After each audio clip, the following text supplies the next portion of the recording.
پیغمبر، جو عورت تم سے اپنے شوہر کے بارے میں بحث و جدال کرتی اور اللہ سے شکایت رنج و ملال کرتی تھی، اللہ نے اس کی التجا سن لی اور اللہ تم دونوں کی گفتگو سن رہا تھا۔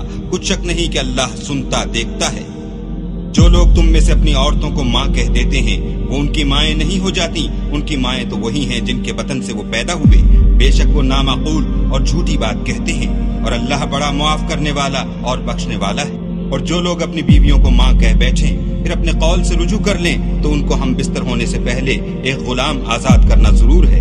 مومنو، اس حکم سے تم کو نصیحت کی جاتی ہے، اور جو کچھ تم کرتے ہو اللہ اس سے خبردار ہے۔ جس کو غلام نہ ملے وہ مجامعت سے پہلے متواتر 2 مہینے کے روزے رکھے۔ جس کو اس کا بھی مقدور نہ ہو اسے 60 محتاجوں کو کھانا کھلانا چاہیے۔ یہ حکم اس لیے ہے کہ تم اللہ اور رسول کے فرما بردار ہو جاؤ، اور یہ اللہ کی حدیں ہیں، اور نہ ماننے والوں کے لیے درد دینے والا عذاب ہے۔ ایک صحابی ہیں اوس بن صامت، انہوں نے اپنی بیوی کو طلاق دے دی۔ ایک طلاق تھی جاہلیت کی، جس میں یوں کہا جاتا تھا تو میری ماں کی طرح ہے، تو اس پر طلاق ہوتی تھی جاہلیت میں۔ ایسی طلاق کہ کبھی دوبارہ نکاح نہیں ہو سکتا، کہیں اور نکاح ہو کے طلاق ہو کے بھی نہیں ہو سکتا، یہ ایسی طلاق تھی۔ وہ آئیں دوڑی دوڑی اللہ کے نبی کے پاس۔ اچھا آپ دیکھیں، پہلی کتابیں اتر گئیں، تورات اکٹھی، زبور اکٹھی، انجیل اکٹھی۔ قرآن ایسے نہیں آ رہا، قرآن کبھی ایک لفظ آ رہا ہے، کبھی ایک سطر آ رہی، کبھی ایک سورت آ رہی، کبھی ایک آیت آ رہی۔ صرف سورہ انعام بڑی صورتوں میں واحد صورت ہے جو اکٹھی نازل ہوئی، اور جب یہ صورت نازل ہوئی تو اس کے ساتھ 70,000 فرشتے آئے تسبیح و تحلیل پڑھتے۔ یا رسول اللہ، حضرت عائشہ کنگھی کر رہی تھی، یا رسول اللہ میرے خامن نے مجھے کہہ دیا تو میری ماں کی طرح ہے، اب کیا ہوگا؟ تو چونکہ شرعی حکم موجود نہیں تھا، آپ نے رواج پر فرمایا خولا، طلاق ہو گئی۔ کہ یا رسول اللہ آپ نظر ثانی فرمائیں، انہ ابو ولدی واحب الناس الی، وہ میرے بچوں کا باپ، ہماری آپس میں بہت محبت ہے، اس نے غصے میں کہہ دیا ہے۔ تو آپ نے کہا حرمت علیہ، خولا طلاق ہو گئی۔ ان کا یا رسول اللہ اکل مالی وافنا شبابی ونثرت له بطنی وتفرق اہلی، یا رسول اللہ میرا بڑھاپا آ چکا ہے، میرے ماں باپ مر چکے ہیں، میرے چھوٹے چھوٹے بچے ہیں، میری جوانی ختم ہو چکی ہے، مال میرے پاس کوئی نہیں، اگر یہ طلاق ہوتی تو میں کہاں بیٹھوں، مجھے کون سہارا دے؟ تو آپ چپ ہو گئے، چونکہ وہ منوانا چاہتی، ابھی وہی کوئی آئی نہیں، آپ نے قانون ماحول رواج کے مطابق فیصلہ دے دیا ہے، تو آپ خاموش ہو گئے۔ حضرت عائشہ کنگھی فرما رہے، اللہ اکبر۔ جب اس نے دیکھا کہ آپ چپ ہو گئے تو کہنے لگی اچھا آپ نہیں سنتے، میں آپ کے رب کو سناتی۔ کبھی ہم بھی تم میں بھی چاہا تھی، کبھی ہم بھی تم میں بھی راہ تھی، کبھی ہم بھی تم بھی تھے آشنا، تمہیں یاد ہو کہ نہ یاد ہو۔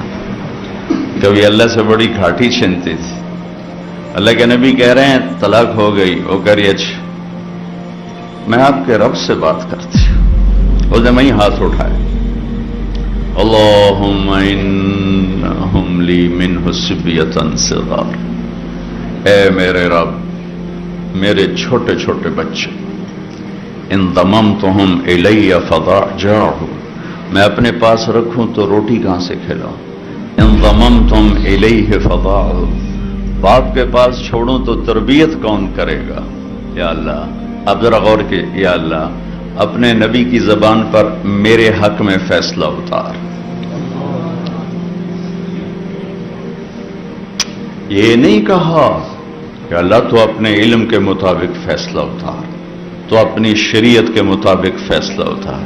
میرے رب میرے حق میں فیصلہ اتارنا، میں بچوں کو کہاں لے جاؤں گی، میں بڑھاپا کہاں گزاروں گی؟ تو ایک دم اللہ کے نبی پر وحی، تو جب وحی آتی تھی اب پسینہ پسینہ اور آنکھیں بند ہو جاتی تھی۔ تو حضرت عائشہ نے کہا خولا خولا چپ چپ، وحی آ گئی وحی آ گئی۔ خولا نے جب دیکھا تو اور زور سے رونا شروع کر دیا، کس بات پر کہ پتہ نہیں میرے حق میں ہے یا میرے خلاف ہے۔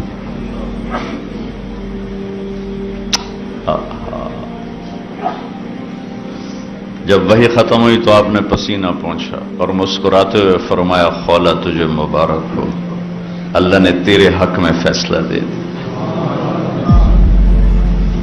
اور یہ فیصلہ قرآن میں لکھا گیا ہے، اس کو قرآن کا حصہ بنایا گیا، اسے حدیث کا حصہ نہیں بنایا، اور اسے 28واں پارہ اس سے شروع کروایا گیا۔ قد سمع اللہ قول التی تجادلک فی زوجہا وتشتکی الی اللہ واللہ یسمع تحاورکما ان اللہ سمیع بصیر الذین یظاہرون منکم من نسائہم ما ہن امہاتہم ان امہاتہم الا اللائی ولدنہم وانہم لیقولون منکرا من القول وزورا وَإِنَّ اللَّهَ لَعَفُوٌّ غَفُورٌ۔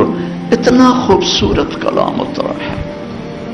28واں پارہ سورہ مجادلہ، نام ہی مجادلہ رکھا، مجادلہ، جھگڑا کرنے والی عورت، جھگڑا کرنے والی، اللہ کے نبی سے جھگڑا، نام ہی مجادلہ ہے۔ ہم نے سن لیا اس کی بات کو جو آپ سے بات کر رہی تھی، یہ تو ترجمہ ہے، لیکن صورتحال کیا ہے؟ جو ترجمہ کبھی حقیقت کو نہیں بتایا کرتا، یہ جو الفاظ ہیں یہ کیا بتا رہے ہیں، میں وہ آپ کے سامنے پیش کرنا چاہتا ہوں کہ اے میرے محبوب، یقیناً اللہ نے سنا، میں نے نہیں کہا، قد سمعت، لفظ اللہ، میرے محبوب اللہ نے اپنی اس بندی کی فریاد کو سنا جو آپ سے جھگڑا کر رہی تھی اپنے خاوند کے بارے میں، آپ انکار کر رہے تھے، وہ اقرار کروا رہی تھی، اور اس عدالت میں میں بھی موجود تھا، اور میں نے یہ فیصلہ اپنی بندی کے حق میں کر دیا، اور اس طلاق کو ختم کر دیا، اور اس کا جرمانہ رکھ دیا کہ غلام آزاد کرے اور بیوی حلال ہو گئی، یا مسکینوں کو کھانا کھلائے یا روزے رکھے، بیوی حلال ہو گئی۔ یہ واحد امت ہے جن کی فریادوں پر اللہ تعالیٰ نے قرآن کو اتارا۔